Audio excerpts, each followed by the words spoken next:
Kaugnay pa rin po sa tuloy-tuloy na pangbubuli ng China, ka-coffee, no? Sa Pilipinas, sabay maingay ito, ka-coffee, muling nabubuhay itong investigasyon na yan diyan sa secret agreement ni Digong at ng Chinese President Xi Jinping, no? Ang gobyerno po ng China dito sa kanilang secret agreement. Kaya naman ganyan katapang ang China kasi may pinangahawakan silang papel eh. Ang tanong diyan, sino kasi ang pumasok sa kasunduan niyan? Sila lang ang nakakaalam niyang kasunduan niyan. At dapat may managot dyan. Actually, si PBBM mismo nagsabi yan eh. Itong secret deal na yan eh. Ano yung scope niyan? Gaano kalawak ang sakop nitong agreement na yan? Baka may mga hindi pa tayo alam, maso-surprise na lang tayo. Nag-commit pa lang previous government, no? Previous administration sa China. Kaya ganyan yan ngayon katapang. Kaya ngayon, nalalapit na po ang investigasyon na yan dyan sa House of Representatives. Solid na sila dyan eh. Investigahan yung secret agreement na yan. So, ang major player dito, si Digong. Kasi head of state siya noon eh. Presidente siya, major player siya. So, kung ikaw ang major player sa isang activity o sa isang sitwasyon, ay dapat nandiyan ka sa pagdinig. Kasi ikaw ang makakasagot yan, di ba? Chain of command yan. Ikaw ang pumasok sa mga agreement na yan. Dapat nandiyan ka sa pagdinig na yan. Ang tanong, pupunta ba si Digong sa pagdinig ng House of Representatives? 200%, 200%, 1 trillion% hindi pupunta si Digong. Malinaw na malinaw yan. Una, tinawag niya ang Kongreso, no, ang House of Representatives bilang the most rotten government institution. Mababa ang tingin ni Duterte sa Kongreso. Tapos pupunta siya dyan, mababa nga ang tingin niya. Definitely hindi pupunta yan. So anong pwedeng resort na gawin ng House of Representatives dyan? Hindi isumpinan nila si Duterte. Diba? Tulad ng ginawa kay Kibuloy. Ang tanong, kung may sumpina na ba, madadala pa rin ba nila si Digong? Hindi na. Hindi pa rin. Mangyayari na, parang Kibuloy style na lang yan. Si Digong pa, na dating presidente. Kung si Kibuloy nga, na hindi naging presidente, hindi na mabit-bit-bit dyan sa Kongreso o sa Senado. Ito pang si Digong na dating presidente. At yung anak niya, vice-presidente. So I think sa tingin ko lang naman, hindi naman ipupush yan ng House of Representatives na isamon o isumpina itong si Digong, no? Hindi nila ipupush yan kasi pili ko may ano na yan may internal arrangement, no? Na wag yun na ipush yan kasi alam din naman nila na hindi pupunta yan sa investigasyon na yan. So sino? Yung mga sa tingin nila pwedeng mapapunta dyan sa House of Representatives. Yung mga miyembro po ng gabinete, isa dyan si Alan Peter Cayetano, dapat nandiyan dyan yan eh. Si Senator Alan Peter Cayetano, yan, hindi na mahirapan isumpina yan dahil incumbent yan na government officer. Ayan, government official, no? So, imbestigahan niya dyan sa House of Representatives. Pero ang tanong naman dyan, pupunta ba siya sa HOR? I don't think so. Hindi pupunta yan. So anyway, sige, nasa Manila Bulletin ha, Konghan. Ano bang basa dito sa apelyido ni Sir? Konggan explains why summoning Duterte cabinet members to gentleman's agreement probe is the right move. Kasi magiging priority na yan. Yung pag-iimbestiga ng House of Representatives dito sa secret agreement, prioridad na yan, ka-coffee, ng HOR. Yan ay tututukan na po nila. So, baka in the coming weeks, malalaman na lang natin, mapapanood na lang natin, ongoing na po yung kanilang investigasyon dito sa secret agreement na ito na pinasok ni Dongdong Shi at ni Xi Jinping. Si Zambales First District Representative Jake Konghan has backed Speaker Martin Romualdez' proposal to summon members of the Duterte cabinet in its probe on the alleged gentleman's agreement dyan po sa West Philippines, is saying it would give, and I quote, the real big picture, unquote, of the controversial deal. Dapat lang, kasi mismo nga presidente na mismo hindi pa malinaw ano ba talaga ang pinasok na kasunduan. So, kahit pa paano itong investigasyon na yan, magkaroon ng final report dyan, final analysis or recommendations na anong pwedeng gawin, ano yung napasok na agreement at dalhin sa Office of the President yan para ipaalam din sa publiko para kahit tayo paano, alam natin kung ano talaga yung pinasok na kasunduan na yan at matutukoy natin dyan. Sa mga sagot ng mga inconsistent na mga resource person, malalaman natin na tika-tika, mukhang nagsisinungaling ito malalaman ng taong bayan. Dapat transparent tayo dito. We welcome this probe to get the bottom of the issue. We want to sift the chaff from the grain, ng lalim, no? So to speak. Or in this case, the lies or propaganda peddled by many and the real score or the truth behind it, sabi ni Kong Han, a leader of the so-called Young Guns bloc in the House, said in a statement on Tuesday, April 30. Kasi di ba may mga aligasyon na ang itong ginagawa nila Harry Roque, kasi parang spokesperson nito ng China di ba? Ng Google lang. Di ba? Pinapalutang nila itong mga statement na to para mag-away-away yung mga Pilipino. So parang isa lang yan sa strategy ng China na pag-away-awayin ng mga Pilipino. Divide and conquer, yung principle na yun Ano ba to? Part ba yan ng agreement? Hindi natin alam. Di ba? Kasi walang umaamin Magkakaiba sila ng statement. Walang umaamin dyan. So kahit pa paano dito, malaman natin, kahit pa paano, hindi man absolutely na ito talaga yung totoong nangyari, at least magkaroon tayo ng ideya na ito yung mga posibleng nangyari. The investigation will give us a clearer picture or the real big picture of what really transpired because we only read the exchanges in the media. So the congressional probe will give us a chance to hear it directly from the resource persons. Ayan, tama. Schedule na agad yan. Next week na agad yan para mabilis itong investigation na yan. Huwag nang patulugin, huwag nang patagalin. Agad-agad, investigasyon na agad dito. Importante itong issue na ito Kasi dyan papasok yung in aid of legislation. Baka may kinakailangan tayong batas na baguhin, no? Para in the coming years, hindi na lang basta-basta magtatak sila mga Pilipino na papabor pa sa China, na yun na nga ang bully sa Pilipinas.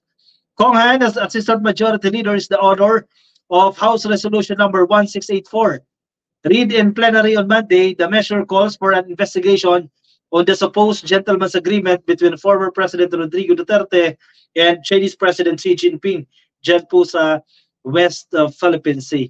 Secret yan, ka-coffee. Si PBBM na mismo ang nagsabi. Secret yung gentleman's agreement na yan dahil wala nakakaalam. Sila lang ang nakakaalam yan at hindi natin alam kung ano yung scope ng agreement na yan.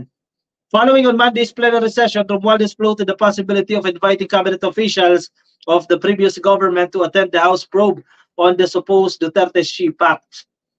Kong Han said a probe is necessary to get to the bottom of the rather confusing versions of the issue. He noted allegations that Duterte, by entering such deal, may have bargained away our rights to our territory and exclusive economic zone dyan po sa West Philippine Sea, which is a very serious offense. O yan na. Kung lumabag si Digong, dapat managot siya dyan. Kung totoo nagkaroon siya ng paglabag dyan, di ba? Kasi parang wala pinaubaya mo yung teritoryo natin no? Sige, sa inyo na yan. Hinayaan nyo na lang. Total, wala naman kami chance wala naman kami pag-asa dyan O kayo na bahala dyan, parang gano'n lang nangyari Hindi kami nalaban sa inyo kasi wala kami kalaban-laban Ganyan lang nga nangyari. Ay, Ma'am Carclea, nakikinig sa atin si Ma'am Carclea. Good morning, ka-coffee, ka-MSMA, ka-loyal, Simply Talking sa DJ Mayron, nakikinig po sa atin ngayon. Shoutout po sa inyo mula kay Ma'am Carclea yan. Sinasabi na nga ba ang Senado, hindi mag-iimbestiga. Lower house lang ang gagawa niyan. Hindi sisipot si FPRRD. Today, next hearing was a sham. Witness overpowered but Carclea. Yes, ma'am, agree. Correct dyan. Sige, sa point 1. Definitely ang Senado, hindi sila mag-iimbestiga dyan.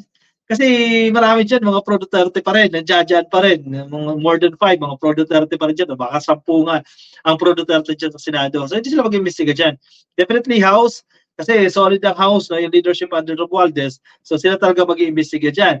Hindi sisipot sa FPRRD, 2,000 million percent, hindi sisipot talaga yan, si Digong sa investigasyon na yan. Yung PDEA leaks na yan, malinaw naman yan kung sino magkakakampi dyan Di ba? Pinuhin mo, binigyan mo ng mahabang opportunity itong witness para sirain ng gobyerno. Anyway, alam niyo naman ka-coffee kung anong laro nila dyan, kung anong laban nila dyan. Ma'am Jocelyn Gansi, Alan Cayetano resigned from DFA, probably could swallow what Digong is doing after Cayetano was very quiet na. Jocelyn Gan, exactly. Nagsalita si Cayetano dyan. Di ba? Marami nang nagpupush na kanya So magsalita ka dito sa issue na yan Di ba? Marami nang nananawagan sa kanya Magsabi siya ng opinion niya, magbigay ng clarifications dito sa mga lumulutang na gentleman's agreement na pinalutang ni Harry Roque. Dead ba naman si Cayetano dyan? Hindi naman siya nagsalita dyan. Pero baka pag isamon siya, sulatan siya ng HOR na dumalo siya dyan bilang dating kalihim ng DFA, baka magkaroon tayo ng linaw kahit papaano Bagyang paglilinaw Cindy Iwaasa watching from Japan. Happy viewing kay Balestero Suzette. Magandang gabi po sa inyo. Kay Edward Parlahe. Oy, mula kay Ma'am Carclea yan. Happy viewing din po sa inyo. Marami tayong mga ka-loyals na kikinig sa atin ngayon. Si Lady in Red. Ayan, hi sis daw po. Hi daw Ma'am Carclea. Mula kay Lady in Red. Rocky allow himself to be China's dog. Lawyer without dignity.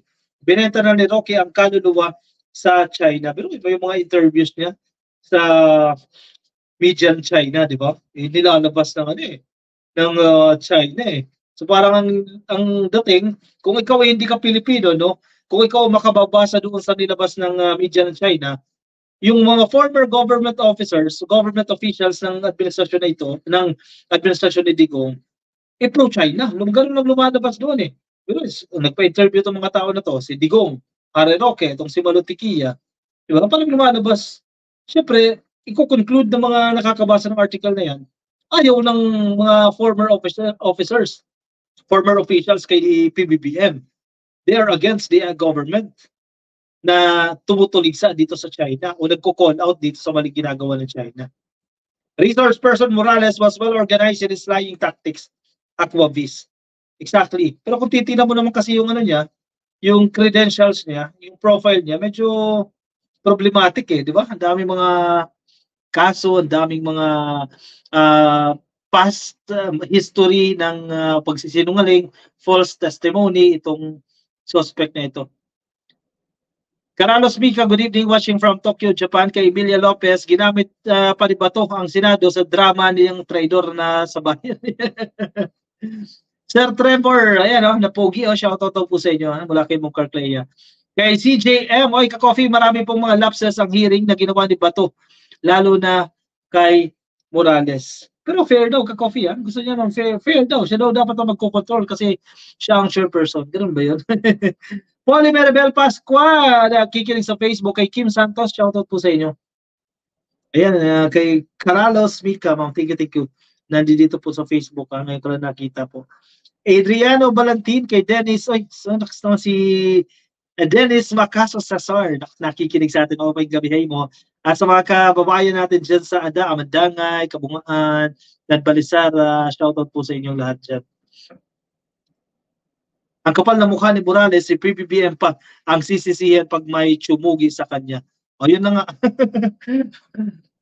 Lahat yan, kasalanan ng administrasyon to. Maski si Maharlika, kaya hindi pumunta kasi sisihin ng administrasyon. Baka ipag-gorgor daw siya dyan. Lahat na lang, lahat si PBBM may kasalanan dyan. Ma'am Jocelyn Gan, thank you sa iyong pakulay, ma'am. Thank you sa iyong super sticker, no? Ma'am Jocelyn Gan, nasa Singapore. Entrepan, paputol ko itlog ko para pumunta siya si Digong sa investigasyon. Hindi na sir, noon na sir. Ako mahirap mawawalan niya. Malinaw naman yan na hindi pupunta yan.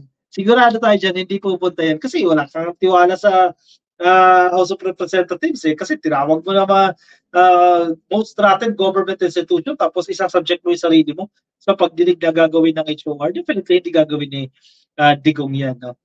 Walang credibility si Morales. Marami pa daw document hawak ni Maharlika kaya mahaba pa itong tabayanan natin. Yang drama nila yan. Pero alam naman na tao na kalukuhan itong ginagawa nila at drama yun.